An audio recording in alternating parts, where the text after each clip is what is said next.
East Bengal regiment যেভাবে মুক্তিযুদ্ধে গৌরবজনক ভূমিকা রেখেছিল, একইভাবে বাংলাদেশ সেনাবাহিনীও দেশের সার্বভৌমত্ব রক্ষা ও দুর্যোগে দেশের মানুষের পাশে থাকবে বলে আশা প্রকাশ করেছেন মুক্তিযুদ্ধ বিষয়ক মন্ত্রী আহমেদ আজম খান।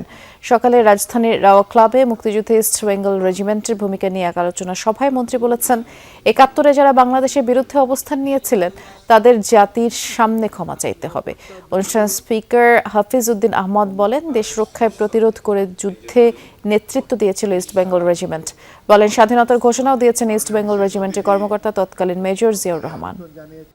যারা ৭১-এ মুক্তিযুদ্ধের বিপক্ষ হয়ে দাঁড়িয়েছিলেন তাদেরকে এগিয়ে আসতে হবে জাতির সামনে, তাদের এই বিষয়টাকে অকপট স্বীকার করে জাতির সামনে তাদের এই বিষয়টাকে অকপট স্বীকার করে জাতির সামনে তাদেরকে ক্ষমা চাইতে হবে। মেজর জিয়াউর রহমান স্বাধীনতার ঘোষণা করেছেন, জনগণকে আহ্বান জানিয়েছেন মুক্তিযুদ্ধে অংশগ্রহণ করার জন্য। সেই জন্যই ৯ মাস ব্যাপী রক্তাক্ত মুক্তিযুদ্ধ সংগঠিত হতে পেরেছেন।